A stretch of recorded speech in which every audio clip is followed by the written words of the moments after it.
away from being a gentleman's club that happens to be in a royal palace to a genuinely democratic institution.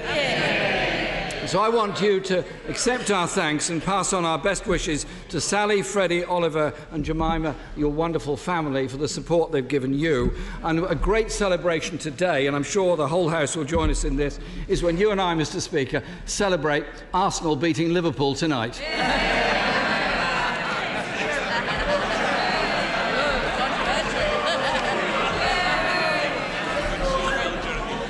The Labour Party loves a debate and loves a bit of banter. Mr. Speaker, the Prime Minister's planned sell-out deal with Donald Trump means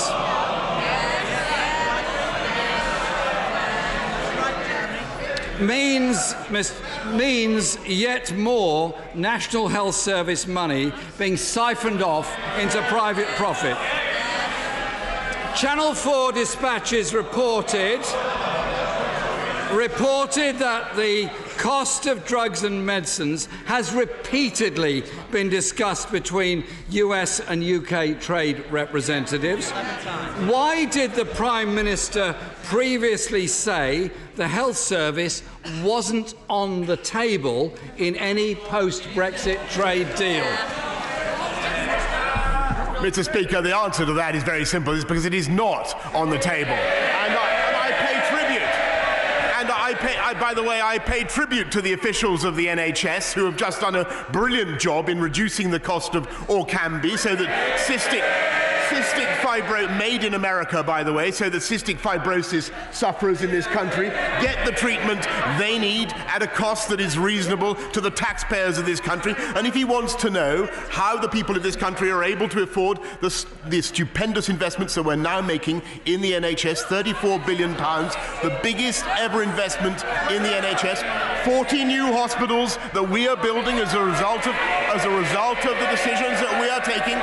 It is because this is the party that supports wealth creation. And the reason we're able to invest in the NHS, Mr. Speaker, is that for the last 9 years, this economy has been growing. It has grown by 19% since the Conservatives first came into office. And he would ruin this economy and ruin our ability to fund the NHS. And that is the reality.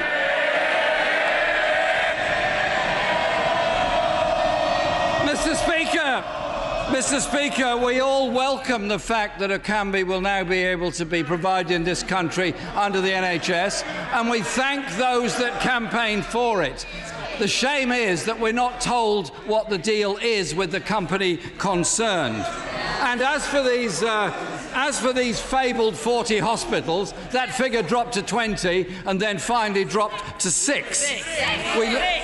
Mr. Speaker, we learned this week that government officials have met US pharmaceutical companies 5 times as part of the Prime Minister's planned trade detail. The US has called for full market access to our NHS, which would mean prices of some of our most important medicines increasing by up to 7-fold. Mr. Speaker, whilst the government is having secret meetings with US corporations, it's patients here that continue to suffer. Can the Prime Minister explain why the number of people waiting longer for urgent cancer treatment has tripled over the last 9 years? Mr. Speaker, as he knows very well, this government is investing £34 billion into the NHS. We are seeing improvements in cancer survival rates across the country. We are seeing improvements in cancer survival rates thanks to the investments that this government is making. And I think it absolutely satirical, Mr. Speaker, that he should claim credit for getting Orkambi and other drugs delivered at a reasonable price. That is the work of the UK government. That is the work of the NHS supporting NICE to ensure that people in this country get affordable treatments. And he may not be aware of it, Mr. Speaker, but the Vertex, the company that makes Orkambi, comes from America. Is he seriously suggesting that the NHS should not engage in negotiations to ensure that British patients get the drugs they deserve?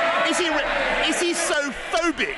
Is he so phobic of American companies that he would forbid them for having those discussions? Mr. Speaker, not for the first time the Prime Minister is talking nonsense. Of course we need to import medicines from various places. I just want it to be done in an open and transparent way. I don't want secret talks between government officials on behalf of ministers with big pharma corporations in the USA. And last year, Mr. Speaker, 34,000 cancer patients waited more than 2 months for treatment. The worst. And whilst early detection is obviously very important, the longer people wait, the less chance there is of survival from cancer. The Prime Minister knows that, I know that, the whole world knows that. Why can't he get it and put the necessary resources into the NHS to cut the waiting times? Right.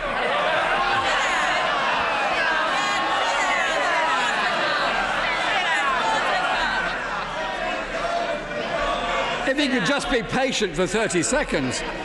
He says, Mr. Speaker, he claims, Mr. Speaker, the NHS is safe in his hands. Why then has NHS privatisation doubled under this government, with nearly £10 billion being spent on private companies within our NHS? Mr. Speaker, the NHS is receiving unrivaled and unprecedented sums of taxpayers' money. But if he is seriously saying that he would not like dentists and opticians and Macmillan care nurses to work with the NHS, then I think he frankly must be out of his mind, Mr. Speaker. Let me tell him that cancer survival rates have actually increased year on year since 2010. Cancer survival rates have increased, and more and more people are seen within the right waiting time, thanks to the investments that we are making. And I think he should pay tribute to the hard work of NHS staff, and he should recognise and stop talking down their incredible achievements.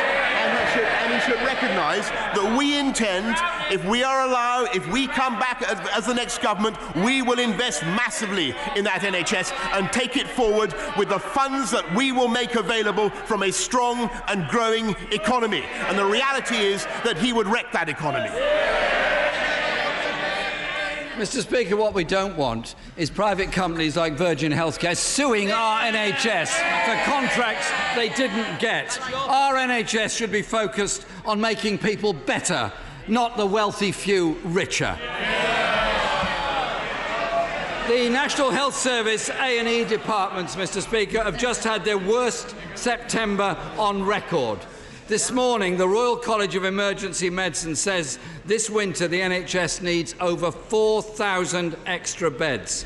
Could the Prime Minister explain why, under his government, the number of people in England waiting for an operation has now reached a record high of 4.4 million?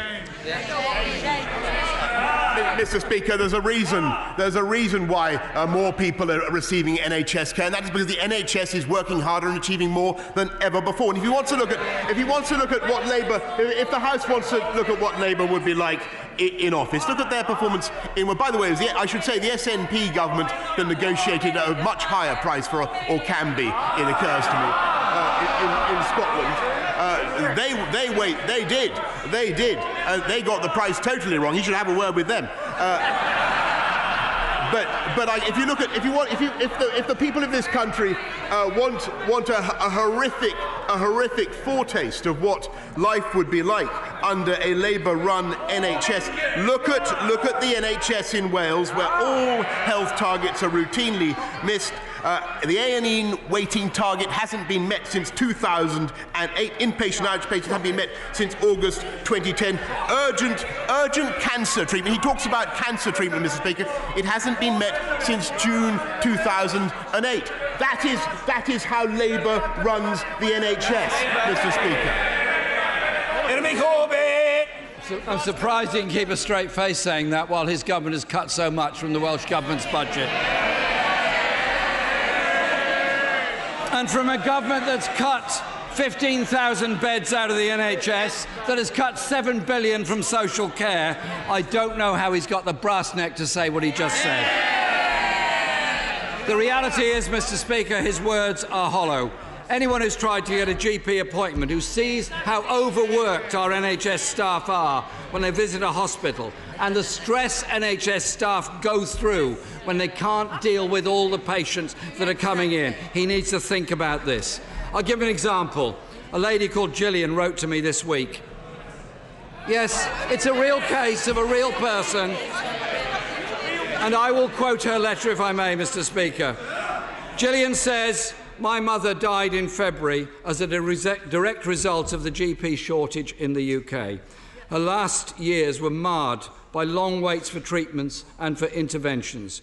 Whenever she got care, it was given by overstretched but very dedicated people, but it always came after painful and debilitating delays." Why should that happen to Gillian's mum or anybody else's mum? The problem is the shortage of GPs, the shortage of nurses, and the excessive waiting time for people with very difficult conditions and deep pain. They should be sympathised with and supported. Well, Mr. Speaker, I can certainly say that we will deal with his constituent Gillian's concerns, but I can tell him that there are 17,300 more doctors and over 17,000 more nurses on our wards since 2010, and I think, frankly, Mr. Speaker, it is time to differentiate between the politics of protest and the politics of leadership. And he should apologise, Mr. Speaker, for continually striking attitudes that I do not think are in the interest of the... It's all very easy to be an Islingtonian protester and say that you side with Russia over what happened in Salisbury, or to say that you have a £196 billion programme of renationalisation, or continually to flip-flop one way or the other, now leave, now remain, refusing to respect the verdict of the people in the referendum on the EU. Leadership means standing up for the people of this country, standing up for our police, standing up for our NHS, making sure that it gets the funding that it needs, and standing up for our economy and for our wealth creators. And above all, it means getting Brexit done and ending the dither and the delay. The time for protest is over, Mr. Speaker. It's time for leadership, and that is what this government provides. Mr. Speaker, coming from a Prime Minister who withdrew his own bill, it seems a bit odd. My question, Mr. Speaker, was about somebody whose mother had died, and she believes that's because of the shortage of staff within the NHS. I would have hoped the Prime Minister would have tried to show some empathy and answer that question. Because GP numbers are falling, there's 43,000 nurses shortage in the NHS, and it suffered the longest spending squeeze ever in its history. Mr. Speaker, the choice at this election couldn't be clearer.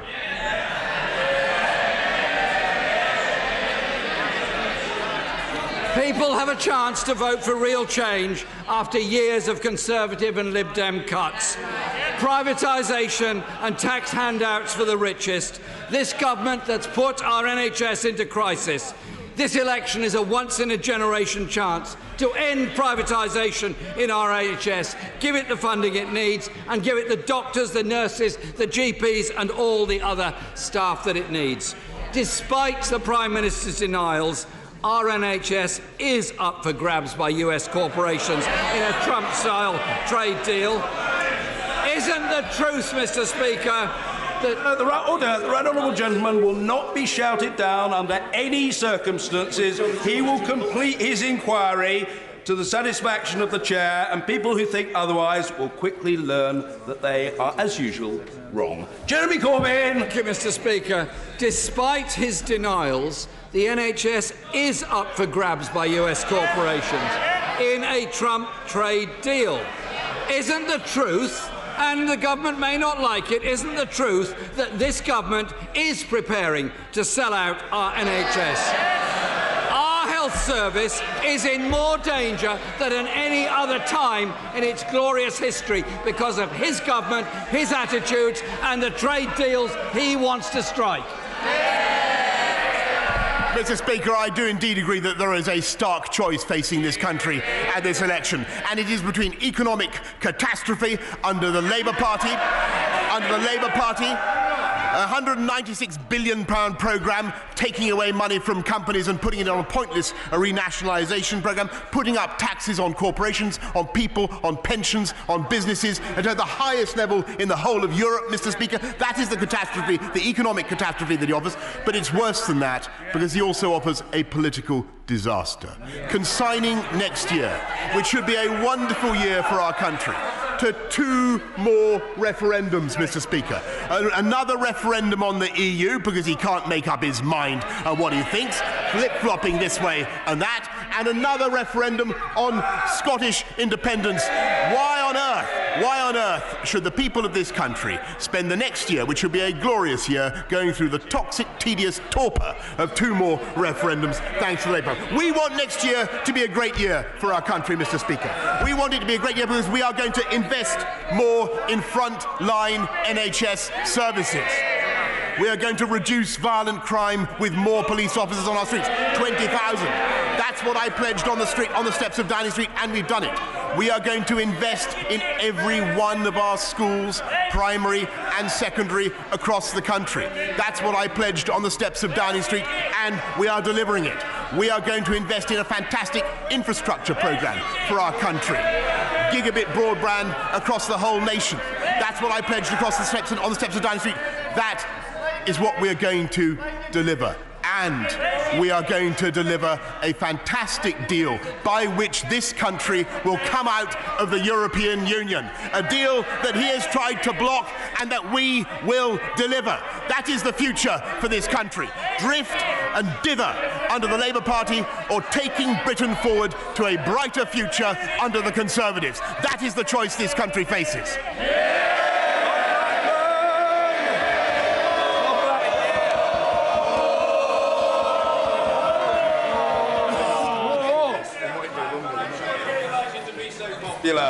Mr. Blackman. Mr. Speaker, for more than 30 years, the Royal National Orthopaedic Hospital in Stanmore was promised a rebuild.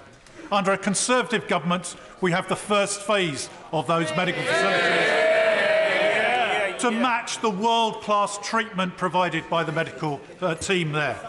However, we have 2 problems. One is that the next phase is caught up in NHS bureaucracy, and sadly, 2 eminent non-executive directors have been dismissed from the board.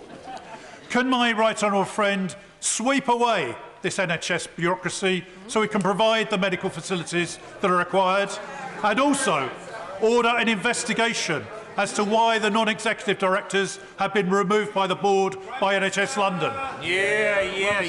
Mr. Speaker, I congratulate my honourable friend on everything he does to campaign for his constituents and in particular for his hospital in Stanmore. And I can assure him that we will be making sure that that hospital, along with many others, will be in line for the funding he requires. But may I tell him that on his specific point about the administration of that hospital, I will indeed be asking my right honourable friend, the Health Secretary, to deal with his concerns very speedily. Ian Blackford.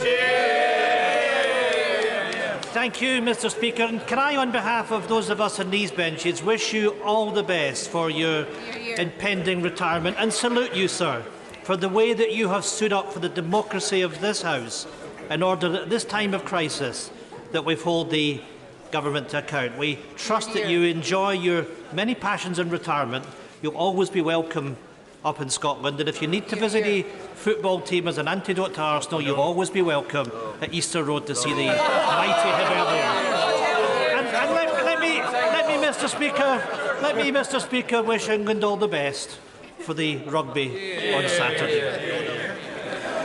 Mr. Speaker, this Prime Minister's extreme Brexit will take a wrecking ball to the economy and cost Scotland and the United Kingdom up to £70 billion a year. You know, Mr. Speaker, we can talk about the impact of Brexit, and they howl and complain because they know the reality that it's going to damage people's life. Isn't the truth, Prime Minister is willing to throw Scotland under his big red bus to deliver his Brexit, no matter what the cost?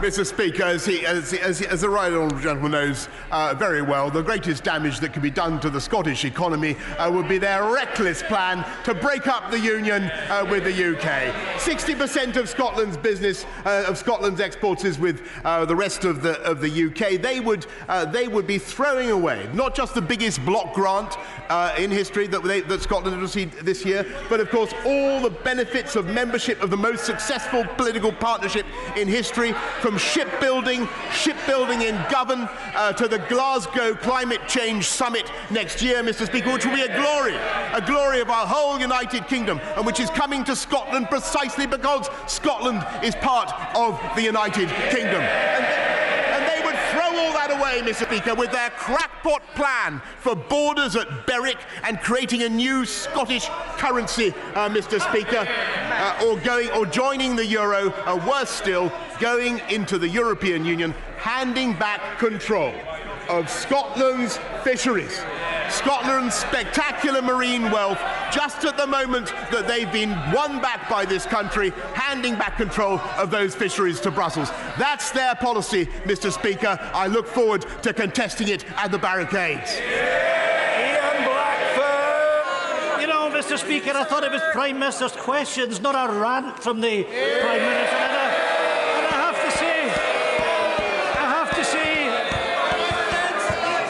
Order! Mr. Kerr, I'm seriously worried about your condition. Calm yourself, man. Oh, I'm very concerned for you. Calm down. Ian Blackford! well, I certainly wish Mr. Grant all the best for his future, because he's not coming back like so many of the Scottish Conservatives. And, you know, we hear that the Prime Minister's going to be coming up to Scotland in the election campaign. Can I tell the Prime Minister he's welcome, because each time he comes to Scotland he drives SNP supporters. Mr. Speaker, Scotland didn't vote for Brexit, and we won't have it forced upon us. Isn't it clear that the Scottish National Party is the only party standing up for Scotland's interests and respecting our democratic decision to remain in the European Union? Mr. Speaker, this coming election will be one of the most important in Scotland's history. Only a vote for the SNP can secure the escape route for Scotland away from this Brexit mess, from the chaos of Westminster, the austerity of the Tories, and to protect Scotland's right to choose our own future as an independent country in Europe. Well, Mr. Speaker, I'm sorry if I seem to rant at the right honourable gentleman, but if I may say, Mr. Speaker, he does rant quite a lot about independence for Scotland, and he bangs on about it endlessly. Why does he go on about Scottish independence so much? It's because he wants to conceal what the SNP government is actually doing in Scotland, Mr. Speaker, and they are diabolical for the Scottish economy. They have the highest taxes in the UK. They're not running either health or education well. That is why they're so monomaniacal about independence and smashing the union, Mr. Speaker. And actually, when I look at the good things that are happening in Scotland, and there are some wonderful things happening, it is very often thanks to Scottish Conservatives who are delivering £200 million, Mr. Speaker, for Scottish farmers, all thanks to the intercessions of Scottish Conservatives, the biggest ever block grant from London to Scotland, Mr. Speaker. And, of course, it is Scottish Conservatives who can be relied upon, unlike any other party in Scotland, unlike Labour, unlike the SNP, to keep the union together, the most successful political partnership in history. Order! The House must calm itself. The truth is that one person's rant is another person's stream of passionate and uninterrupted eloquence. Mr. Nigel Evans. Thank you, Mr. Speaker. As your former Deputy Speaker, can I say that nobody has sat in that chair who has done more to defend and promote the rights of LGBTI people in this country and throughout the world, and when so many people live in fear of being born the way they are. I salute you. Thank you. Prime Minister, the Guardian newspaper last week reported that the largest number of happiest people live in the Ribble Valley. And I believe you have the capacity to make them happier.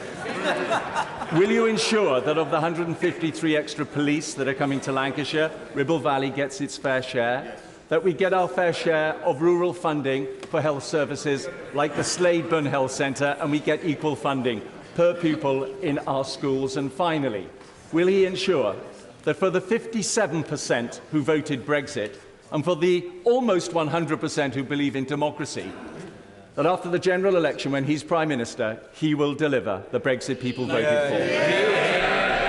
Well, Mr. Speaker, I can certainly give him an assurance on the second point, and the only way to deliver a great Brexit is to vote for this party and for this government. And I can make him even happier still by pointing out that not only the 153 is just the first wave, Mr. Speaker, for Ribble Valley, and part of the 20,000 more police that we'll be putting on the streets of this country. Jess Phillips. Thank you, Mr. Speaker. I have never known this place without you here, and I think it will be. Well, it's going to be different. It's a delight to see your children here watching today, because I know that while you have a responsibility to Parliament, that you take your responsibilities as a parent incredibly seriously also. And now to the Prime Minister.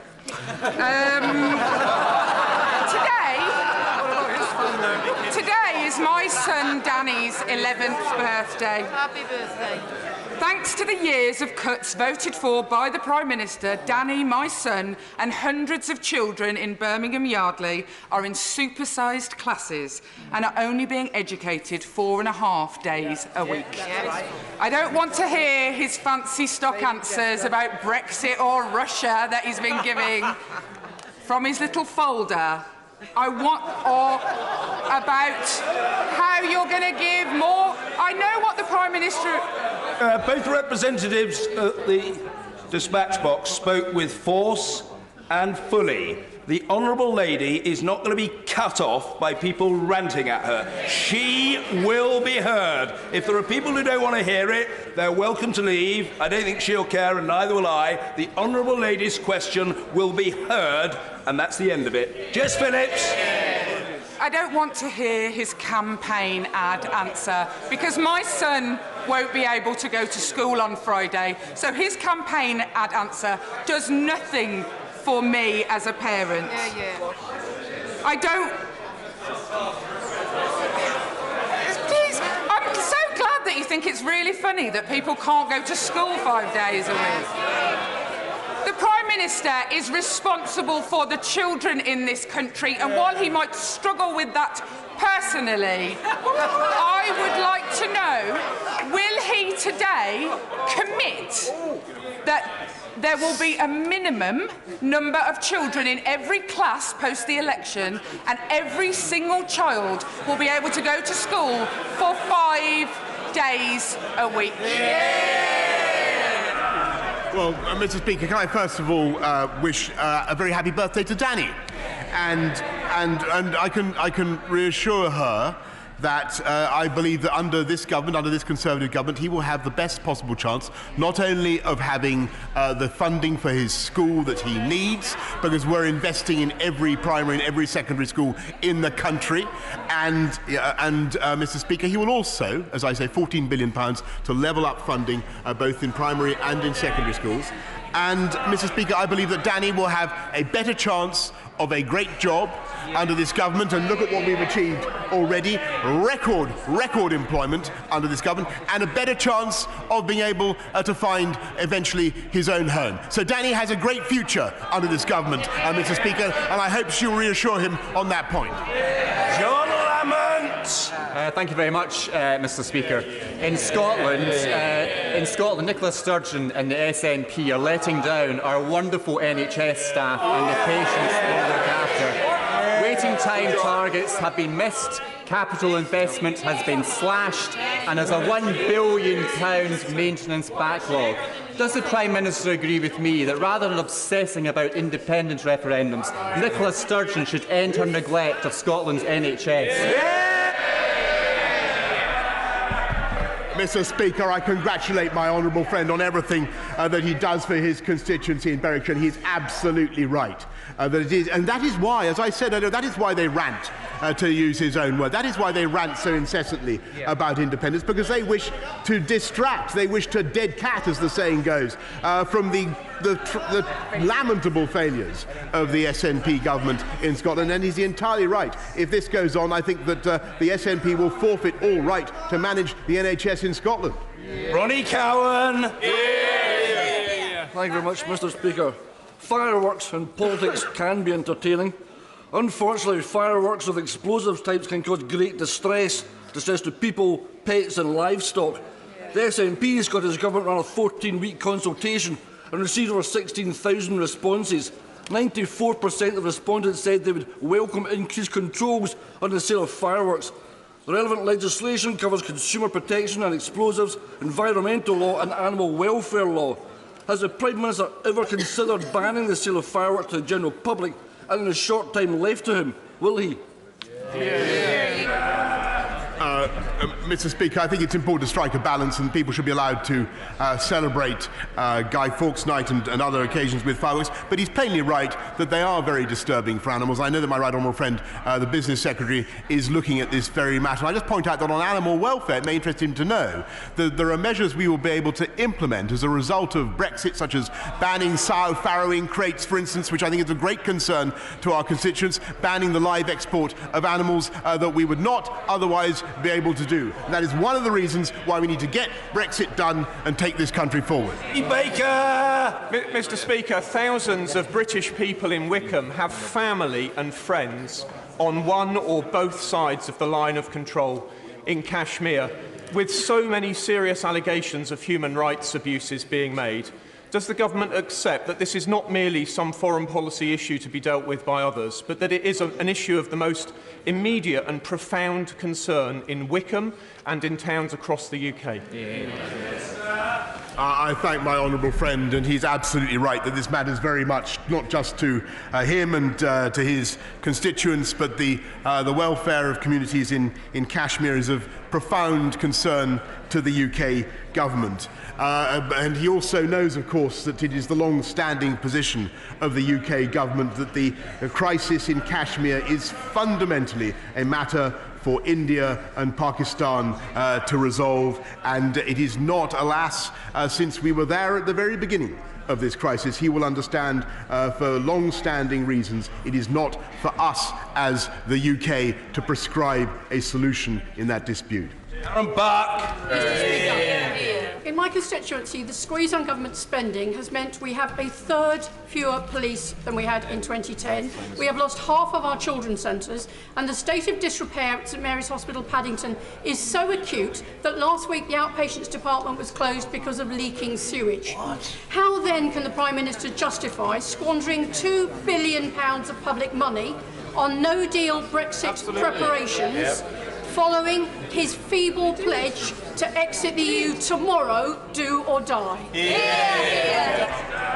Mr. Speaker, I might ask her how she can justify spending another £1 billion per month by this country on delaying our exit from the European Union, which is what she voted for, Mr. Speaker. And I might remind her that under this government we are spending £225 million more per year on policing in London than there was a case when I was Mayor of London, Mr. Speaker. And she might ask her friend, the Mayor of London, what he's doing with that money and why he can't do better, because frankly his record on policing in London is utterly shameful, and she should be holding him to account. William Bragg. Thank you very much, Mr. Speaker. I welcome the significant additional investment in Stockport schools, thanks to the Prime Minister's work. Will my right honourable friend, the Prime Minister, congratulate the excellent schools in my constituency and pledge further resources so that they can continue to deliver an excellent education for our young people? Mr. Speaker, I'd be very happy to congratulate Warren Wood and Norbury Hall Schools, which I believe is the alma mater of my honourable friend, and to confirm what I think he knows and what the whole House knows, that those schools and every other school in the country is getting £14 billion more to level up funding for every pupil in this country. That is possible because of the policies pursued by our one nation Conservative government, and it will be ruined by the Labour opposition. Cunningham! Thank you, Mr. Speaker. Due to health inequalities, men in my Stockton North constituency live an average of 16 years less than in his. So would the Prime Minister agree it's time my area got the new hospital promised 10 years ago but axed by the Tory Lib Dem coalition? Yeah. Mr. Speaker, I will certainly look at what we can do to ensure that he does get a new hospital in his constituency, but I can tell him that because we have a huge programme now underway, but I can tell him the only way to deliver that investment, £34 billion investment in the NHS, the biggest in modern history, is to ensure that you have a dynamic one nation market economy of the kind that we have. I'm afraid all that his party would do is whack up taxes on business, on companies, in such a way as to destroy the viability of the UK economy. And that's the programme that he supports. Mr. Kenneth Clark!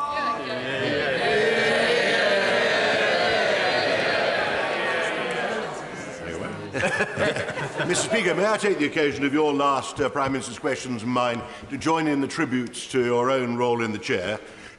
During your decade, there have been unprecedented attempts, really, to try to, at times, increase the power of the executive at the expense of this Parliament, and you have been very formidable in maintaining the duty of government to be accountable to this House. I trust your successor will try to live up to your very considerable achievement. And to show that a veteran MP can still look to the future, even one who is retiring from the House, can I ask my right honourable friend to give me some clarity on what he will seek to achieve if by chance he wins this unpredictable general election by way of the permanent relationship that he will have to negotiate between the EU and the United Kingdom as an ex-member. In the years of negotiation that he will have to undertake, will he seek to ensure that we maintain trade and flows of investment between the whole of the United Kingdom and the European Union that are free of tariffs, free of custom controls, largely free of regulatory distinctions, indeed as near as possible to the single market and the customs union that we're in?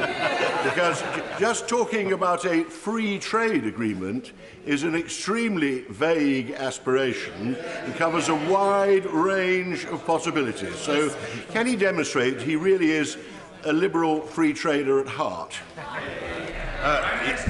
Indeed, Mr. Speaker, and as he knows, the advantage of the partnership that we will build is that not only will we have zero tariff, as I'm sure they will, if the talks go well, we'll have zero tariff, zero quota arrangement with our European friends and partners, but we will also, under the current deal, which is a fantastic deal, we will be able to do free trade deals around the world, Mr. Speaker.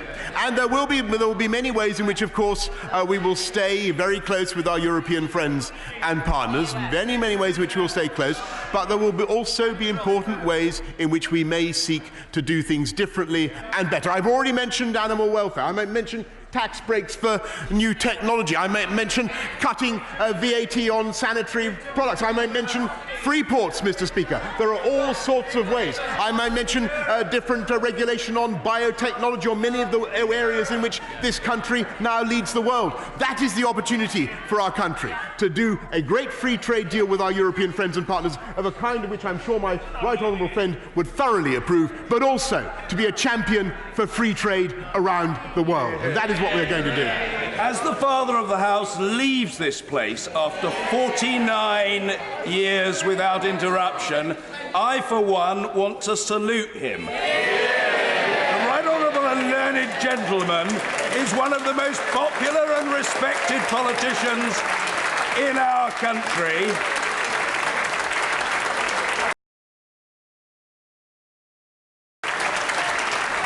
For his service to this place, for his service to his constituents and for his service to our country, he deserves the warmest appreciation.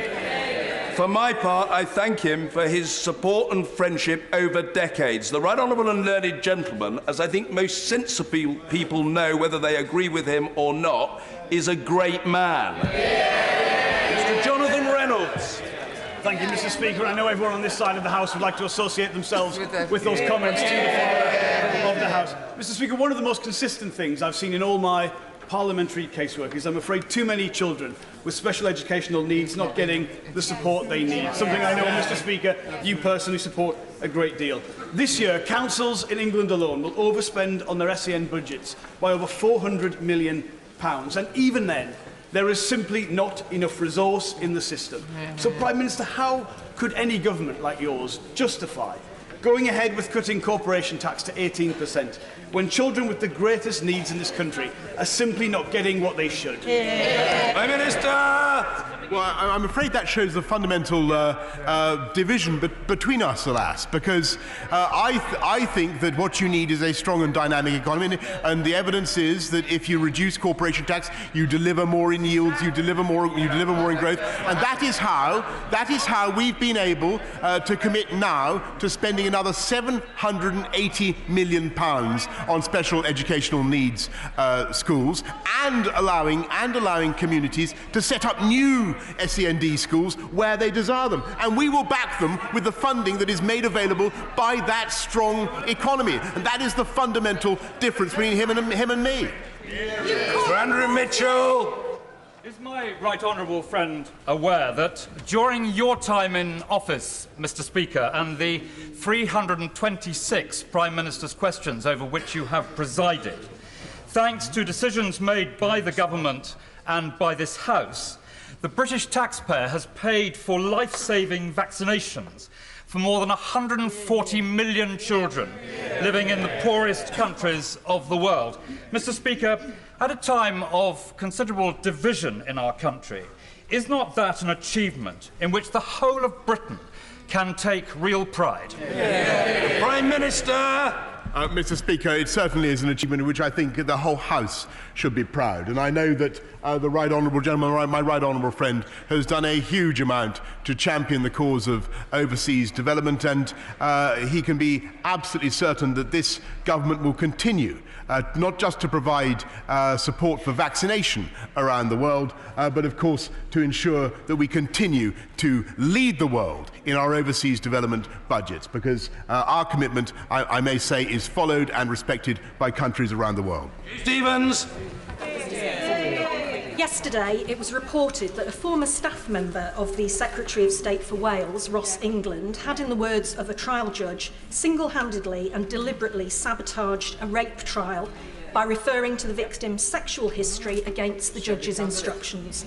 The trial had to be stopped and started again from scratch, and the defendant was convicted. Unbelievably, the party opposite then selected Mr England as a Welsh Assembly candidate with the Secretary of State's endorsement. Is the Prime Minister going to sack Mr England? Yes. Prime Minister! Mr Speaker, it would be inappropriate for me to comment on ongoing legal proceedings. Claire Perry-O'Neill!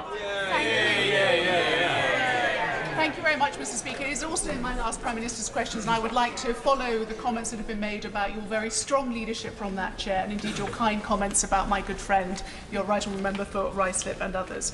I would also like, if I may, take this opportunity to thank the staff of this place, particularly those in the library, the catering department, the doorkeepers who do so much to keep us hale and hearty. I'd like to thank my very number of friends and colleagues across this place, including my Right Honourable friend, the member for Maidenhead, who have been so personally kind to me over the last few months and so supportive of our policies, particularly the introduction of our net zero legislation. I would like to thank the people of Devizes who have given me their trust for the last 9 years. It has been the privilege of my life to serve him. But I would like to ask the Prime Minister a question.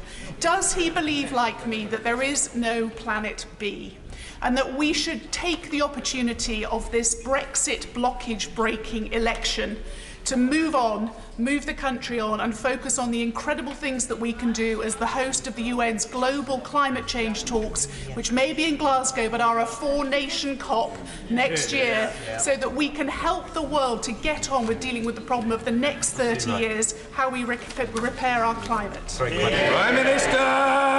Well, Mr. Speaker, may I pay tribute to my right honourable friend for everything she's done in her parliamentary and indeed her ministerial career, and to agree with her, to associate myself, by the way, Mr. Speaker, with your comments on my right honourable friend, the member for Rushcliffe as well. But I know that she is actually leaving this place to do something perhaps even more important, which is to run our COP26 summit next year in Glasgow, and I know that she will do an absolutely outstanding job, and I think she is completely right that it would be far more wonderful for this country to focus on what we can do to lead the world in tackling the problems of the environment and tackling climate change than frittering away yet more political time and capital in 2 more pointless referendums. So I thoroughly agree with her proposal. Henry! Thank you, Mr. Speaker. Can I say to you from the Highlands, Gura Mahechlat? Prime Minister, my constituent Rachel has been separated from her 2 young children and her husband Mark and forced to return to Malaysia because her £2,000 spousal visa application was refused. It was refused because her husband Mark's payslips were not included. The problem is, Prime Minister, that payslips are not a requirement on the UKVI checklist, and she called and emailed UKVI and was told no further information was required. Does he consider this to be fair, and will he personally look into her new £2,000 application to ensure this Highland family are reunited by Christmas? Well, Mr. Speaker, I thank him for raising his constituents' a problem with UKVI, and I will make sure that my right honourable friend, the Home Secretary, addresses it immediately. John Barron. We all remember that the opposition parties never wanted to give the people an EU referendum, even opposing our amendment to the 2013 Queen's Speech, selected by you, Mr. Speaker, an early Brexiteer, to regretting the absence of a referendum bill. Given that they've done everything they can to delay our departure, may I urge the Prime Minister, as we head into Christmas, whatever their antics, that he leads a positive, decent, one nation campaign, a stronger economy to help those less fortunate, which addresses the divisions in our country, and we wish him well. Well, Mr. Speaker, I thank my right honourable friend for putting it so succinctly and so well. That is exactly what we want. I think it's what the people of this country want. They want to get Brexit done, and they want to move forward with a one-nation agenda to unite this country, level up across the country with better education, better infrastructure, and fantastic new technology. That is our agenda. Their agenda is for years more of political dither, delay, and division. Angus Brendan McNeill. I believe, Mr. Speaker, Angus Kermahich live as well from the Hillingen in year. Mr. Speaker, with Scotland's changing status in Europe since 2014, why will the Prime Minister not agree to a Section 30? Why has he so far refused a Section 30 as a route to enable an independence referendum for Scotland? Scotland needs to join the dozens of normal, independent European nations and become independent. Well, Mr. Speaker, I think the honourable gentleman knows my answer to that, which is that there was a referendum in 2014. The result was very clear. People were promised that it would be a once-in-a-generation referendum, and I don't think that we should break that promise. Hugh Merriman. Thank you very much, Mr. Speaker. It's a pleasure to see you in your Arsenal tie. I've worn mine as well. For 2 reasons. I'm sorry the Leader of the Opposition has not worn his own. Mr. Speaker, before I go on and ask the Prime Minister a question, can I thank you not just for giving me a voice in this place, but for giving representation to my family and those I grew up in Buckingham, that you have served so well as their local MP. They have asked me to pass on that you'll be missed dearly by them. Returning back to the football politics metaphor, would the Prime Minister agree with me that when it comes to both football and politics, the owner of the number 10 berth is key to success? And so would he rather see a centre-right dominant leader sweeping all before him domestically and in Europe, or should we look towards the left wing where we might see a misfiring striker more at home in the 1970s? Prime Minister! Again, Mr. Speaker, I thank my honourable friend who does a superb job of representing his constituents. My own footballing skills are legendary. I can do it, Mr. Speaker. I can do it, and I enjoy it. But the most important thing is to have a team that is united and that will deliver a great future for this country. And that is what we offer, Mr. Speaker. And I'm afraid it is in sharp contradistinction from the Labour Party, because last night, I think more than 100 of them couldn't even be bothered to vote for a general election in which they're shortly about to contest. What kind of confidence is that in their leader, Mr. Speaker? Paul Roberts! Lefarydd, ni hoffwn ni cymryd y cyfle I ddeud, ni fydd eich tebyg yn y tîm eto, a mi fyddwn ni'n gweld eich eisiau. I don't think we'll see your like again, but we will miss you in this House. And now, we're coming to the close of 9 years of Tory misrule, misinformation and broken promises. Leading us in this merry dance is the Prime Minister, a lord of misrule at this shambolic Christmas election. But, Mr. Speaker, my party has long been prepared for this election. In Wales, we have a simple choice. We can back our country by voting Plaid Cymru or be let down once again by one of these deeply divided Westminster parties who offer nothing but more Brexit chaos. Will the Prime Minister be honest for once with Wales? There's only one way out of this chaos, isn't there? And that is to remain in the European Union. Prime Minister! Well, I thank the Right Honourable Lady for her beautiful Welsh. I couldn't get all of it, all of the Welsh, but I just remind her of the most important thing, the most important point that she might bear in mind is that her constituents, the people of Wales, voted to leave the European Union, and that is what the people of this country voted for. That is what the majority of the constituents of the benches opposite voted for, and it is high time that they honoured that promise. Dr. Caroline Johnson. Thank you, Mr. Speaker. Mr. Speaker, my constituents in North Wycombe deal with some of the worst traffic congestion in the country, and they tell me that completing Lincoln's bypass would make a huge difference to their lives. Can my right honourable friend, the Prime Minister, confirm his government will support by building of this bypass? Mr. Speaker, not only can I confirm that, but I can thank both her and our candidate in Lincoln, Carl McCartney, for everything they have done to campaign for that bypass. Mr. Nigel Dodds. Thank you, Mr. Speaker. And can I, on behalf of the members of my party, thank you for your service to this House. You came to office at a very, very turbulent and challenging time for this House, and you've always been very assiduous in protecting the rights of backbenchers and smaller parties, and we thank you for that and wish you well in your retirement. Mr. Speaker, in the dying days of this Parliament, would the Prime Minister please do something for the victims of historical institutional abuse in Northern Ireland? I raised this at Northern Ireland Questions. There is still time in this Parliament to get this legislation through. The victims have been waiting for so long now. It is cross-party, cross-community support. Would he please act on that? I thank my right honourable friend for the point he's made, and he's campaigned very much on that issue.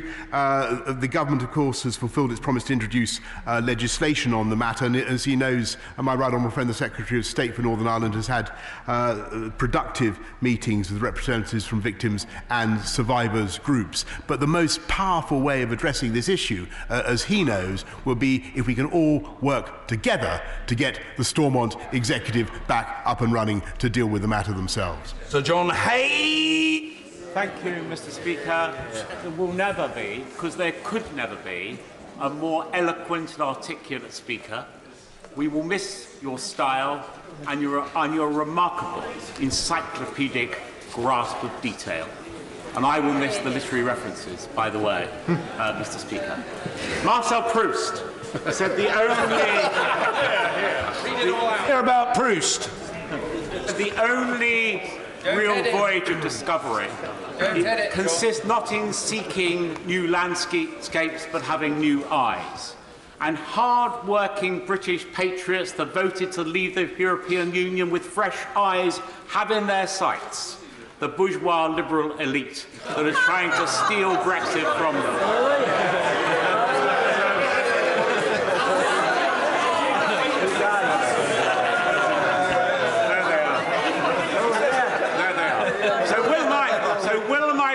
Right honourable friend, as he broadcasts on the wireless and elsewhere, and actually meets people in real life too, in the coming days and weeks, simply evangelise this plain and straightforward message. Back Brexit, back Britain, back Boris. There is only one way to take this country forward, and that is to get Brexit done. And I can tell him he is a doughty campaigner for people in his constituency and across the country. And if our government is returned, as I hope it will be, and I will work very hard to ensure that it is, the people of this country will be seeing record investment in their NHS. They will be seeing improvements in their wages through the biggest expansion of the living wage in memory, and they will be seeing reductions in the cost of living, because it is one nation Conservative policies that can be relied on to take this country forward, and it is that party that would take us backwards.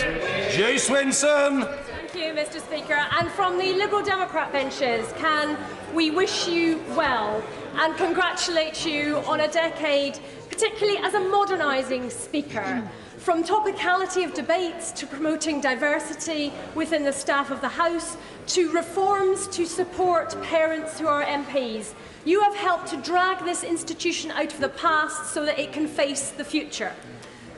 At this general election, voters deserve better than a choice between the two tired old parties. And in the TV debates, people deserve to hear from a leader who wants to stop Brexit and build a better future. So will the Prime Minister commit today to take part in those three-way debates? Or is he going to run scared of debating a girly swat? Prime Minister! Mr. Speaker, I think what the people of this country want is their promises kept, and I'm not disposed to believe in the promises of the Liberal Democrats when their leaflets in London say they want to revoke the result of the referendum. Their leaflets in the southwest of the country don't mention Brexit at all, Mr. Speaker. That's them. That's the Liberal. What they stand for, that's the bunch of hypocrites, a lot of them. They stand for nothing but a policy of dither and delay and indecision, and to take this country forward, with fantastic environmental policies, fantastic policies on education of a kind that I think will appeal to all her constituents. She should join this party, vote for this government, and support us at the general election. Jack Lepresti. Thank you, Mr. Speaker. If I may, could I join with the tributes from across the House to your service and your speakership? Even though our 30-year friendship notwithstanding, I haven't agreed with everything you've done recently, but I've been a big supporter of yours in the chair. You've been a champion of backbenchers, and you've allowed the Chamber to hold the Executive to account and enabled it in a very good way. And can I just say the best of luck and good wishes to you and your family. Thank you. When my right honourable friend was standing for the leadership of our great party, he spoke about ending the witch hunt of our Northern Ireland veterans. Yeah. He said we need to end unfair trials of people who served Queen and country. He said the persecution of veterans facing historical allegations over troubles in Northern Ireland has got to stop. Now, given that there was nothing in the Queen's speech? Can he give a clear manifesto undertaking that if he's re-elected as Prime Minister with a Conservative government, he will bring forward legislation as quickly as possible to end this awful injustice? Yes, Mr. Speaker, and I thank my honourable friend for everything he has done to campaign on that issue. As he knows, the consultation on the new legislation was only concluded a few days ago, and I can certainly give him the reassurance that we will be bringing forward legislation to ensure that there are no unfair prosecutions of people who serve this country faithfully and well when there is no new evidence being provided. The Prime Minister said at the start that I had demonstrated that I was stretching time, and I wouldn't want to disappoint him. Two final contributions from colleagues who I know are leaving the House. Mr. Ronnie Campbell. Thank you, Mr. Speaker. Mr. Speaker, I've been in this Parliament for 32 years, and I've seen many speakers in the chair, and I must say, you've been the best. And as we say in the North East, I'm not quite good up in the language of the Welsh, but you're a canny laddie. And can I ask the Prime Minister, the WASPI women were given a bad deal in their pensions. Can the Prime Minister, or has the Prime Minister, got any plans to put that wrong right? Prime Minister. Well, first of all, Mr. Speaker, can I pay tribute also to the honourable gentleman as he leaves this House, and indeed again repeat my congratulations to all honourable members who are standing down on the service they have given on the specific issue that he raises of the WASPI women. As he knows, it is a very difficult issue and very highly emotionally charged. We have done our best to try to satisfy that group, and another £1 billion has, I think, been allocated to the support of WASPI pensioners. But I would just remind honourable members opposite who are chuntering at me that under the Labour Party, I seem to remember that female pensions went up by 75p. That was their approach to pensions rights for women. We are, and Mr. Speaker, we are indeed looking at what more we can do to satisfy that issue, but it is, as he knows, a very difficult issue. Mr. Richard Benyon. Thank you, Mr. Speaker. Can I wish you well, and can I add to the plaudits that have been made to you by thanking you for the way you've represented my father's old constituents in Buckingham. I know you've been assiduous in that. Many years ago, the Prime Minister was campaigning in Newbury to help get me elected. And he was asked by the Newbury Weekly News whether there was any chance of him becoming Prime Minister. And he said he thought there was more chance of being decapitated by a frisbee. Can I say that I take great delight, and will continue to take great delight, that he has defied those odds. If he can commit to me here today to continue this country's bold ambition on ocean conservation, where we are a world leader. Prime Minister. I thank my right honourable friend for all the service he has given this government and this country, and he has. I remember vividly campaigning with him actually on one occasion when we were interrupted by a dog show. I seem to remember.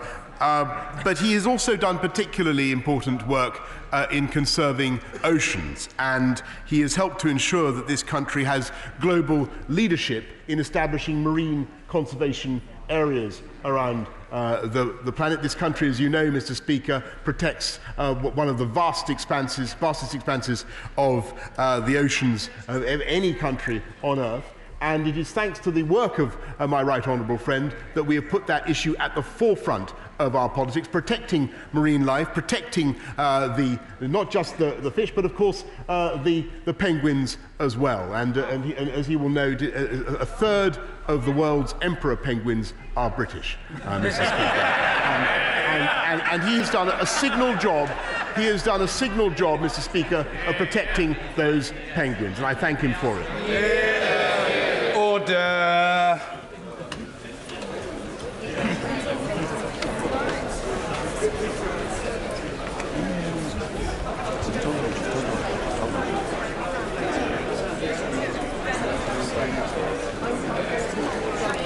Order. Just before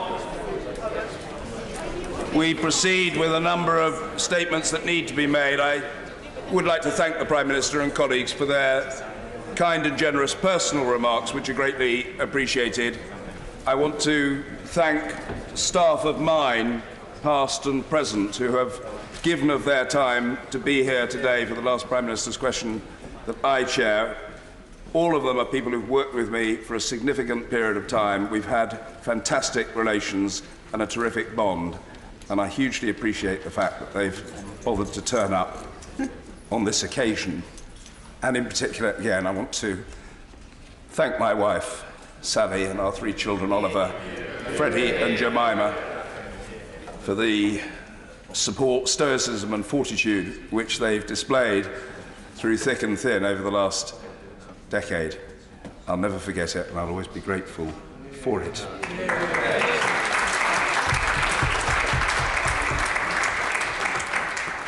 Colleagues, it may also be for the convenience of the House for me to make a short statement about dissolution guidance. The draft guidance for members standing, members not standing and member staff is available on the intranet.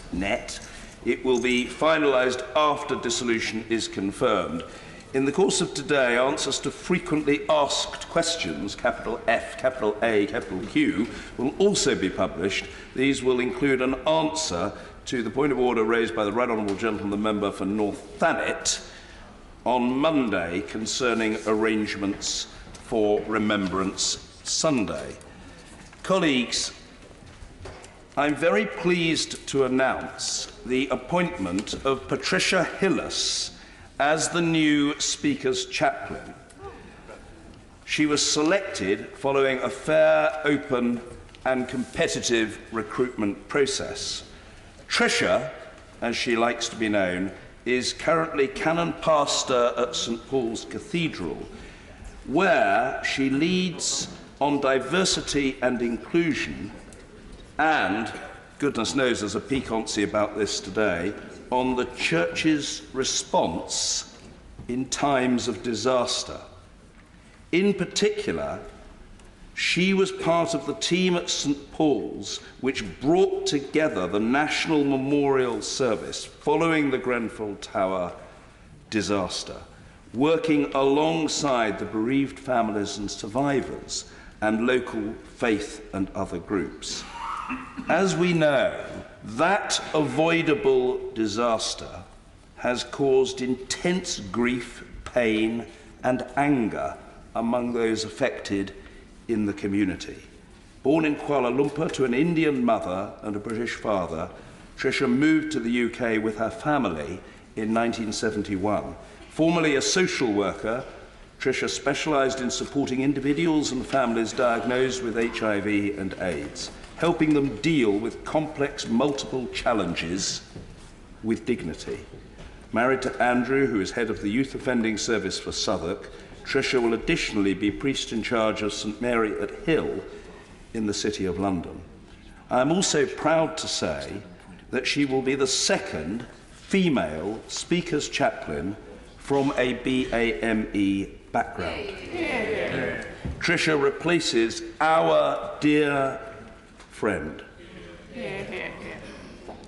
the Reverend Prebendary Rose Hudson Wilkin, who leaves on Thursday to become, and I am so proud to say this, who leaves on Thursday to become the first black Bishop of Dover. While Tricia's start date remains to be agreed, I hope that when she does take up the post, probably early next year, the House will enjoy working with her. Order, it may also be helpful to inform the House now that, and these matters have been properly discussed with the usual channels, at the start of the general debate on the report from the Grenfell Tower inquiry, I will ask the House to observe a minute's silence to reflect on that tragic event and those whose lives were lost. We begin, however, with the business of the House motion. The whip to move. Whip to move. The question is as on the order paper. As many as are of that opinion say aye. Aye. Of the contrary, no. I think the ayes have it. The ayes have it. Order. Colleagues, I now ask the House to rise and to observe a minute's silence to reflect on the Grenfell tragedy and those whose lives were lost.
Thank you, colleagues.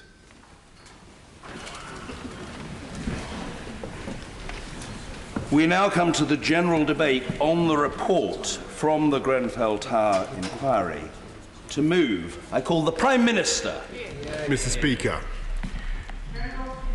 before I begin, let me say that I will be, Mr. Speaker, I will be making quite a lengthy speech this afternoon reflecting the very comprehensive nature of the report. So, if honourable members will bear with me, I'm sure that I will address many of the issues on which they may be planning to intervene.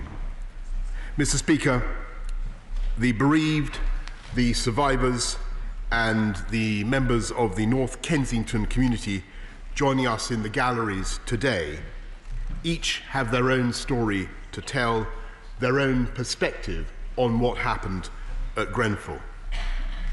But over the past 2.5 years, they have been united in their fight to uncover the truth. It is not a fight they would ever have chosen, but it is one that they have taken up with determination, with dedication, and with great dignity. Yet their exceptional tenacity in seeking justice has not always been matched by their faith in the system's ability to deliver. This is no surprise. After all, they have been let down many times before, too often overlooked and ignored in the months and years before the tragedy, and shamefully failed by the institutions that were supposed to serve them in the days and weeks after it. Since then, the survivors, the bereaved, and the local community have endured one unbearable milestone after another. The funerals, the anniversaries, giving and hearing evidence at the public inquiry, the painful process of building a new life in a new home without loved ones and without treasured possessions, and then the publication of this report today. All this while carrying with them the unimaginable trauma suffered that night. I am very much aware that no report, no words, no apology will ever make good the loss suffered and the trauma experienced. But I hope that the findings being published today and the debate we are holding this afternoon will bring some measure of comfort to those who suffered so much. They asked for the truth. We promised them the truth. We owe them the truth. And today, the whole country, the whole world, is finally hearing the truth about what happened at Grenfell Tower on the 14th of June, 2017. When the sun rose over London that morning, it revealed an ugly scar of black smoke cutting across an otherwise clear blue summer sky, and on the streets of North Kensington, a scene of horror and desperation. Shortly before 1 o'clock that morning, a faulty fridge freezer had started a small fire in the kitchen of a flat on the 4th floor of the 24-storey Grenfell Tower. The resident of that flat did everything right. He raised the alarm, called the fire brigade, alerted his neighbours. Within 5 minutes, firefighters arrived to deal with what appeared to be a routine incident. And in the normal course of events, the fire would have been contained, extinguished, and that would have been that. But what happened that night was anything but normal. And so, even before firefighters began to tackle the blaze on the inside of the tower, unbeknown to them, flames were already beginning to race up the outside. Just 7 minutes after the first firefighters entered the kitchen on the 4th floor, a resident on the 22nd dialed 999 to report the blaze at her level, almost 200 feet higher up.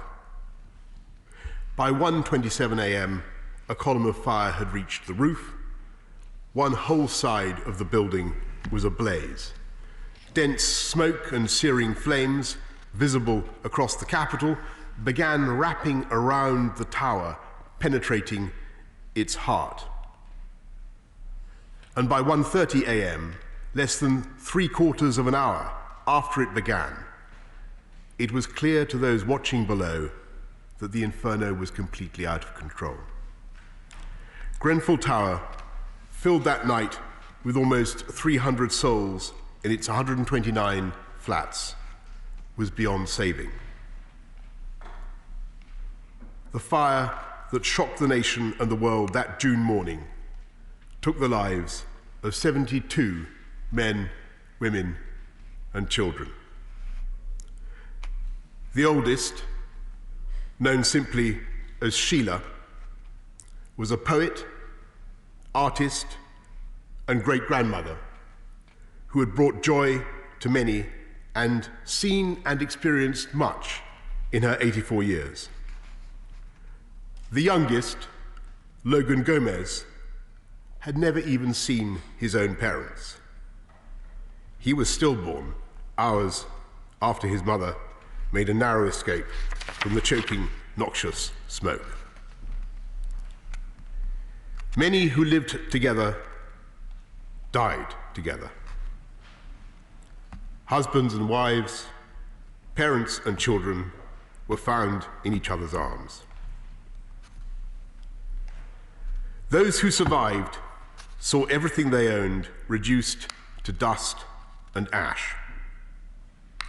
Wedding dresses, irreplaceable photographs, beloved children's toys, all gone.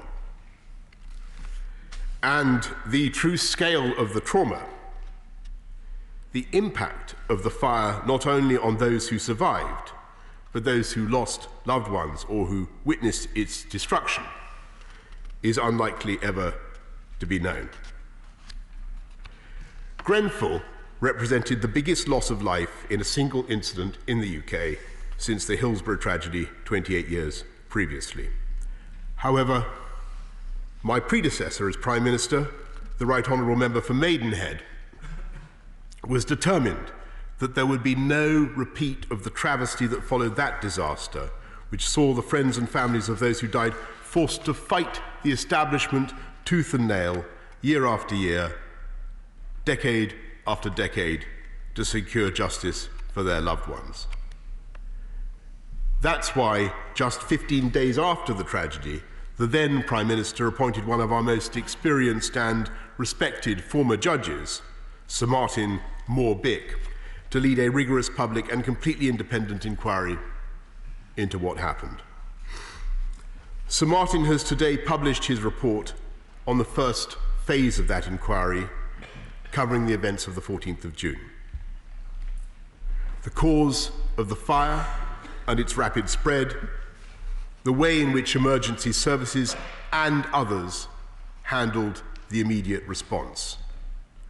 As the sponsoring minister under the terms of the Inquiries Act 2005, I have this morning laid copies before Parliament of that report. I was in no doubt that the House should have the opportunity to debate it on the day of publication. Grenfell was a national tragedy, and this is a report of great national importance. However, I recognise that Sir Martin has produced a very substantial piece of work, almost 1,000 pages across 4 volumes. And the vast majority of honourable and right honourable members will not yet have had the opportunity, therefore, to digest it and analyse it in any great detail. And I believe that members do have an important role to play in scrutinising such reports and the government's response to them. So let me reassure the House that we will seek to schedule a further debate on Sir Martin's findings at the earliest suitable opportunity so that members can debate the report in detail. And this may be obviously after the election, but we will certainly ensure that it will happen. But of course, what happened in the hours that the fire raged is only half the story. Phase 2 of the inquiry, which will start taking oral evidence early in the new year, will look at the wider context, and this will include the nature and application of building regulations, the way in which local and central government responded to the fire, and the handling of concerns raised by tenants over many years. Phase 1 sets out what happened. Phase 2 will explain why. And such a complex process will inevitably take time, longer than any of us would wish. But as I said, we owe it to the people of Grenfell Tower to explain once and for all and beyond doubt exactly why the tragedy unfolded as it did. And with the standards set by this first report, I am confident that is exactly what will happen. Sir Martin's work is exhaustive in its detail. He provides an authoritative and often harrowing minute-by-minute account of the fire and its terrifying spread. Led always by the facts, his recommendations are clear and numerous, and where there are failings to be highlighted, Sir Martin does so without fear or favour. Nowhere is that clearer than in Sir Martin's verdict on the single biggest cause of this tragedy. He leaves no doubt that the cladding on the exterior of Grenfell Tower was the defining factor in the rapid and all-consuming spread of the blaze. It was the cladding, the aluminium composite material, rain screen, and the combustible insulation behind it that ignited because of the fire in Flat 16. It was the cladding that allowed the flames to climb so rapidly up the outside of the tower, causing compartmentation to fail, and the cladding that turned into molten plastic, raining fire on the streets of North Kensington and causing the blaze to travel up and down the building as well. In short, it was the cladding that turned a routine and containable kitchen fire into a disaster of unprecedented proportions that cost 72 people their lives. Sir Martin is clear that the cladding on Grenfell Tower was fitted in breach of building regulations. And why this was allowed to happen and who was responsible for it will be covered in phase 2 of his inquiry. And I give way to the Right Honourable gentleman who I know was bereaved or suffered the loss of a friend in the Grenfell fire. I'm very grateful to the Prime Minister for giving way in the manner in which he's making remarks this afternoon. it is still the case that there are men, women and children up and down the country sleeping tonight in buildings with that cladding.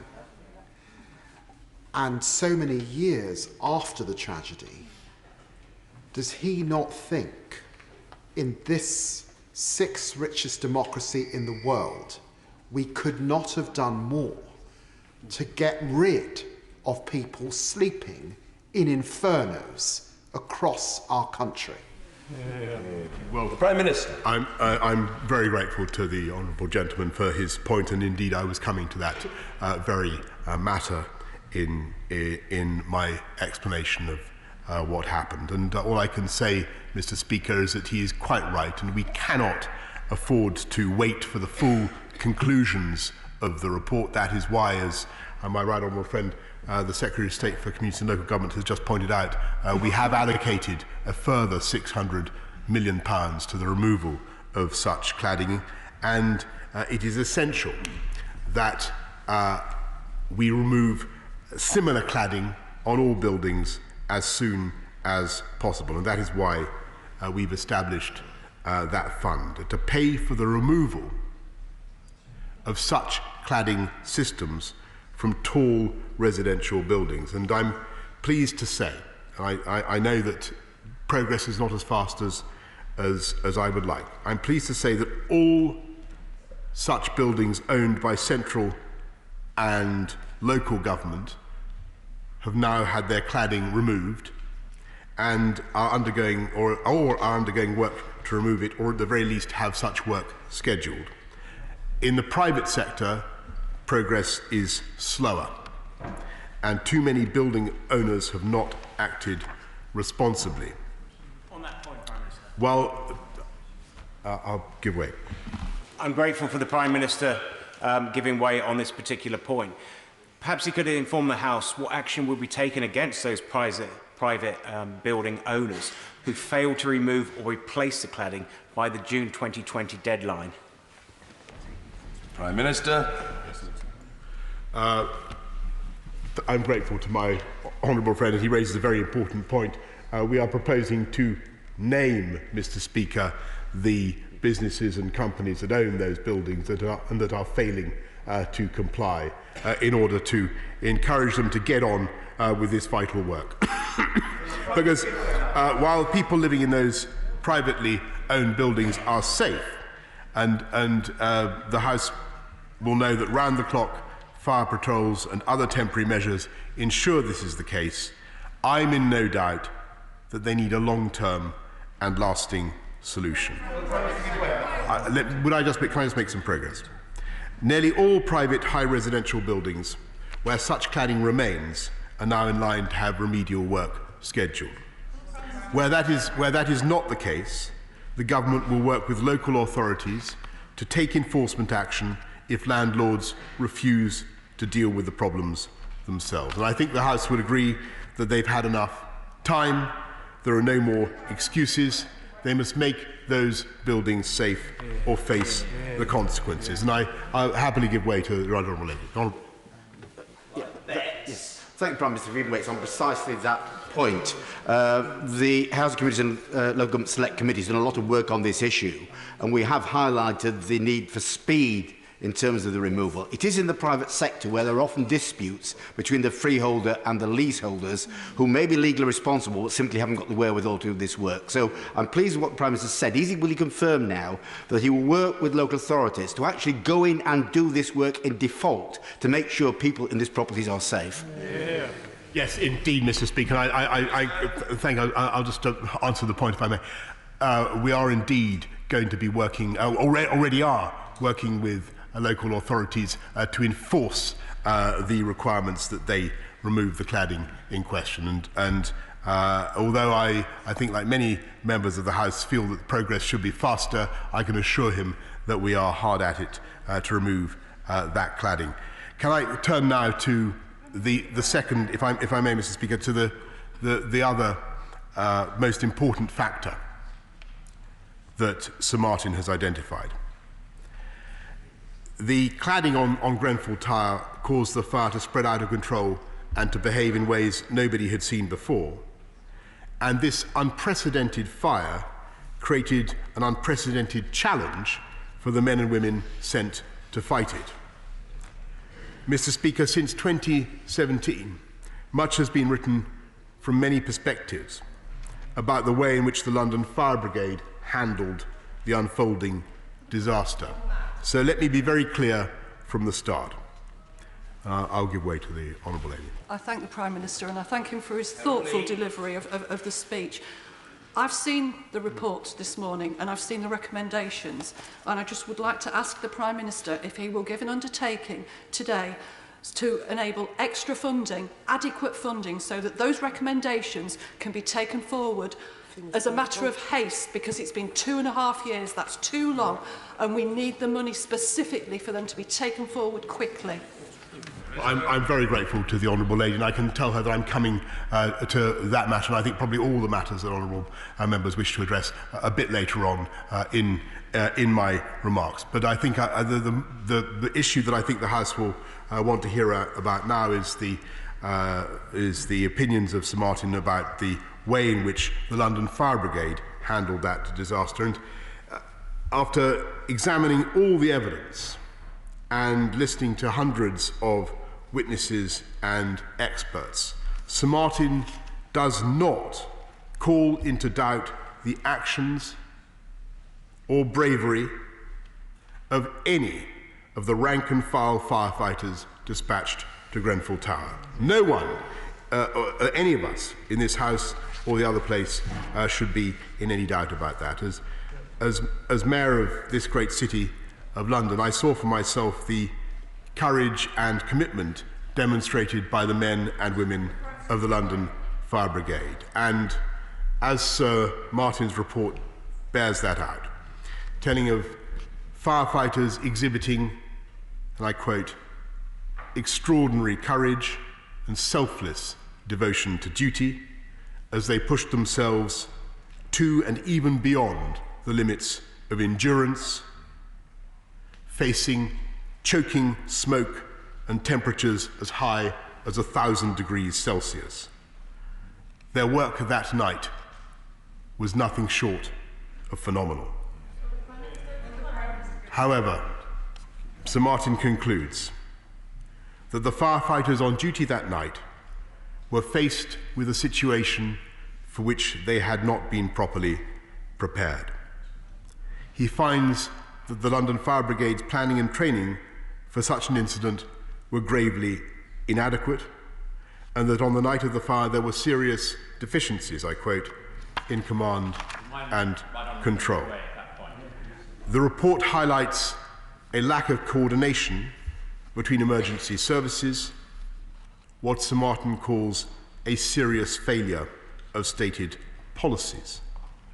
And I think this will be the point that will be of most concern to those who lost loved ones.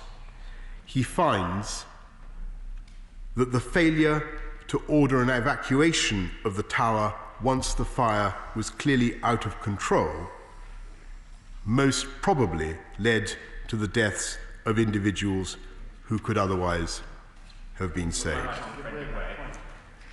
If I may continue, because I think it will be important for the House to hear the whole context in which these criticisms and these points are made.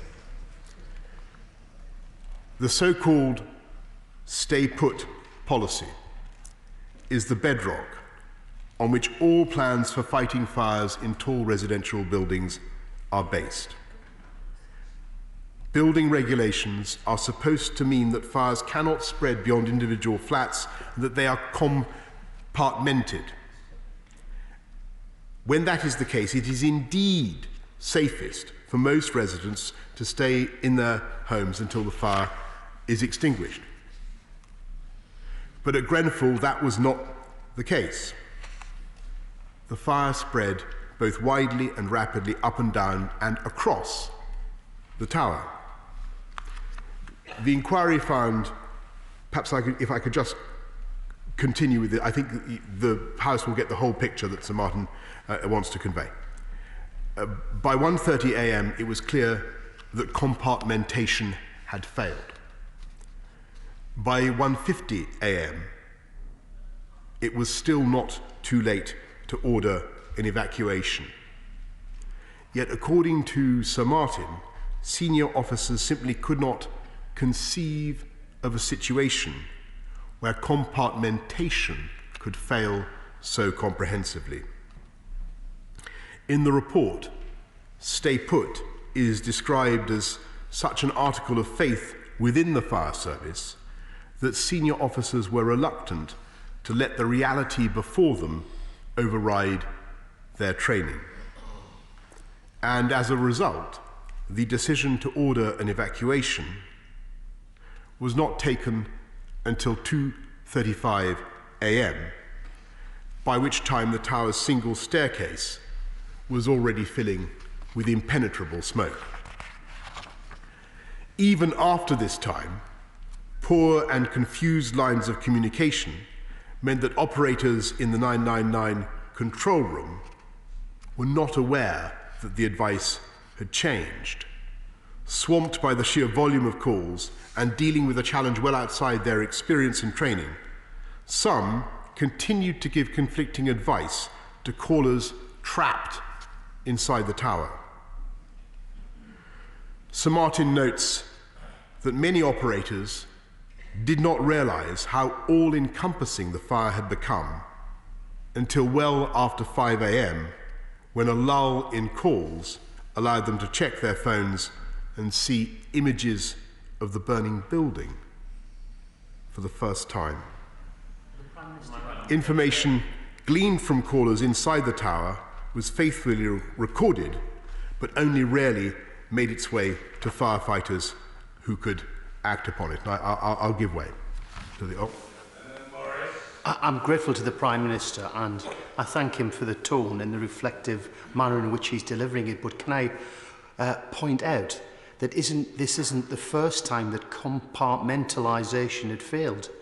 In July 2009, at Lackinen House, a multi-storey building suffered a similar tragedy. 6 people lost their lives, over 20 were seriously injured. And at that time, or subsequently, the coroner wrote to the minister, who at the time was Eric Pickles, suggesting or putting forward a recommendation that the stay-put policy should be reviewed, and no action was taken. The honourable gentleman is making a very important point, as the whole House knows, and that issue, as I said at the outset, is among the issues that will be addressed in the second part of Sir Martin's report, but I will be saying a little bit about it a bit later on. But he's absolutely right to raise that issue. If I can just perhaps make some progress, Mr. Speaker.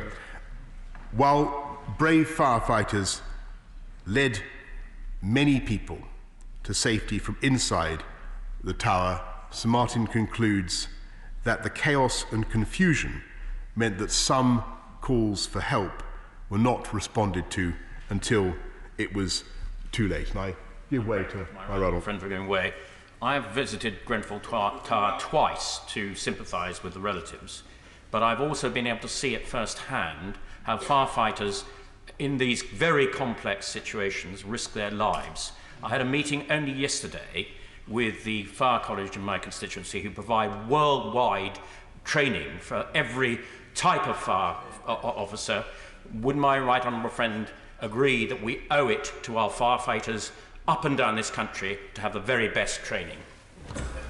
I thank my right honourable friend, and of course I'm well aware that he has a centre for the training of firefighters in his own constituency in Moreton in Marsh. And directly on his point, Mr. Speaker, Sir Martin cautions all of us against making judgments at a distance.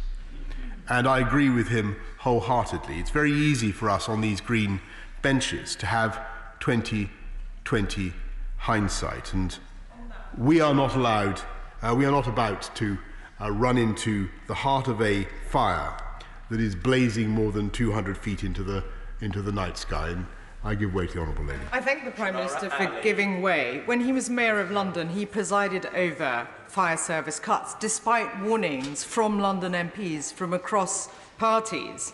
And he didn't heed those warnings. Does he regret that? And secondly, the regulators under his government's watch were stripped of powers, including the powers for the Ombudsman to investigate complaints without going to their MPs before that happens. Will he now take action? He doesn't have to wait for the reports to come out, to take action to strengthen the regulations and also provide them much-needed resources. We had to fight tooth and nail with Grenfell United and the survivors to secure the 600 million for 2 years. It is time he acted and provided the additional funding that is needed so that our constituents can sleep at night instead of having to worry about whether their homes will be set alight. Prime Minister. Mr. Speaker, Sir Martin notes that appliances were at the site within 5 minutes, and he makes no findings about, that I'm aware, about lack of resources, and nor that I'm aware on the other issues that she raises. But I do think it is absolutely vital that individuals are held accountable for their errors. And when we do so, we must do so very carefully. It is clear from this report that the firefighters on the ground were in a position they should never have been in, doing their damnedest to tackle a fire that should never have been allowed to happen. But that does not absolve us of responsibility. We must ensure that the failures identified by the inquiry are corrected, because not only does Sir Martin highlight the mistakes made by the London Fire Brigade in responding to Lacanau House, which the Honourable Gentleman raised earlier, making sure the mistakes in ensuring that those mistakes were not repeated. He also raises concerns that the London Fire Brigade is, and I quote, "I'm afraid, at risk of not learning the lessons of the Grenfell Tower fire." And it is vital, I must make some progress, it is vital that they do so. And I'm sure everyone at the London Fire Brigade will want them to do so. Because as a constituency MP or as a mayor, journalist, I've never met any firefighter who was anything less than totally committed to public safety. And I will be working with the London Fire Brigade, the Mayor's Office, and local authorities across London to ensure that the lessons of Grenfell are learned and Londoners are made safer for it. I can confirm that where Sir Martin recommends responsibility for fire safety to be taken on by central government, we will legislate accordingly. And I just if honourable members will allow me to complete, I think they will hear the answers to their questions. And more widely, we plan to accept, in principle, all of the recommendations that Sir Martin makes for central government. We will set out how we plan to do so as quickly as possible. But I can assure the House and all those affected by the Grenfell tragedy that where action is called for, action will follow. And I give way to the Honourable Lady. I thank the Prime Minister for giving way and for his tone and delivery of his report. On the night of Grenfell, it took 38 minutes for a high-reaching aerial fire appliance to arrive, and by that time the building's flammable cladding had already caught alight. Will the Prime Minister consider his own actions for removing aerial appliances from the London Fire Brigade's fire engines and for the cuts made to the fire service when he was Mayor of London? Prime Minister. Mr. Speaker, Sir Martin makes no recommendation on that point to the best of my knowledge. Mr. Speaker, for the survivors, the bereaved and the local community, this report will prove particularly harrowing. Yet I hope it will strengthen their faith in Sir Martin's desire to determine the facts of the fire, and this government's commitment to airing those facts in public, no matter how difficult they may be, and acting on them. That commitment is absolute. And Mr. Speaker, I've given away enough. That commitment is absolute. Because if any good is to come of this senseless tragedy, a tragedy that should never have happened, if it is to become a catalyst for a change in our approach to fire safety, and indeed to social housing more widely, then we must get to the truth about what happened and why. We must expose and fix the failings that allowed an otherwise safe building to become so dangerous, that allowed a small kitchen fire to become a devastating inferno, that led so many people being told to stay in their homes when they could and should have been fleeing to safety. The inquiry is a vital part of that. I would like to thank Sir Martin and his team for all their work so far. And I know that all current and former ministers, civil servants and all public sector workers will fully cooperate with Phase 2. But while I know that uncovering the truth is very important to the survivors and bereaved, it is not the only aspect of the post-Grenfell story that requires our attention. So we will continue, as the previous Prime Minister promised, to support the affected families long after the television cameras are gone. We will continue the work of the Grenfell Ministerial Recovery Group, which brings together the efforts of all parts of government, central and local, in meeting the needs of the community. We will continue to ensure that a beautiful and appropriate memorial is created on the site of the tower, a process that is being led by the bereaved and the local community. No, Mr. Speaker, I'm wondering.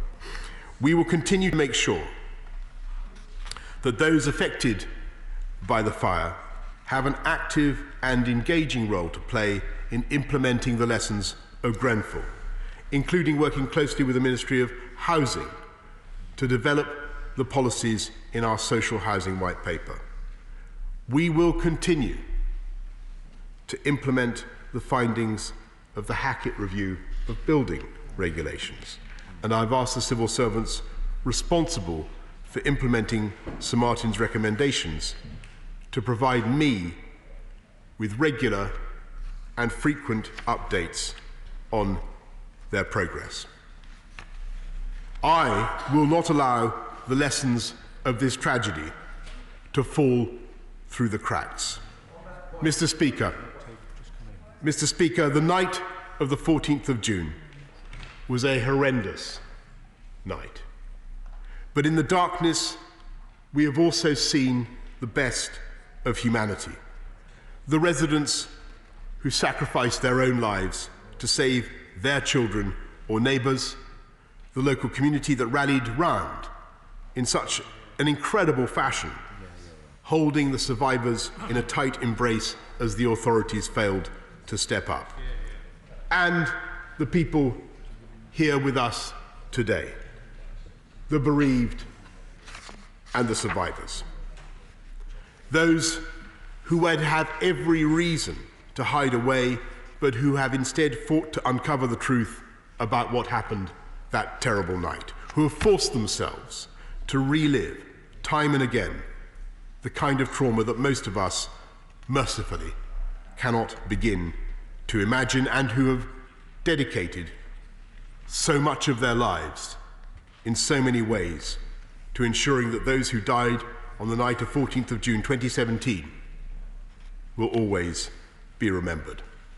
And to them, I say once again that the truth will out and justice will be done, and that Grenfell Tower and the people who called it home will never be forgotten. Thank you. Order. The question is that this House has considered the report from the Grenfell Tower inquiry. I call the Leader of the Opposition, Mr Jeremy Corbyn.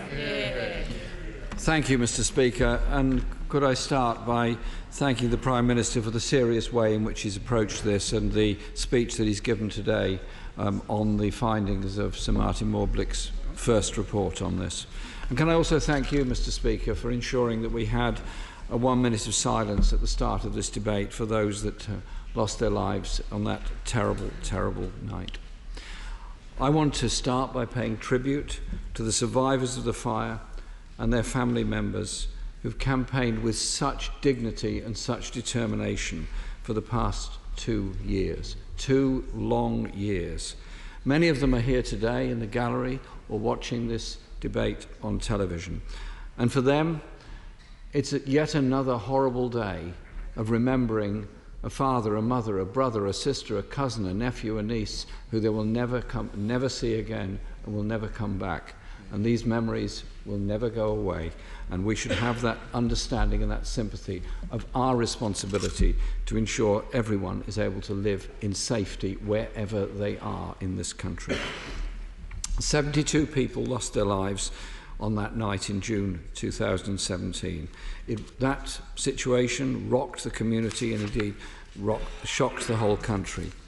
And it brought together help from lots and lots of people, local churches, mosques, synagogues, people from different community organisations, and people rushed to Grenfell as the fire was still blazing with gifts of food and toys and support and so on. That understanding, that simple human understanding of so many people is something that I think we have to cherish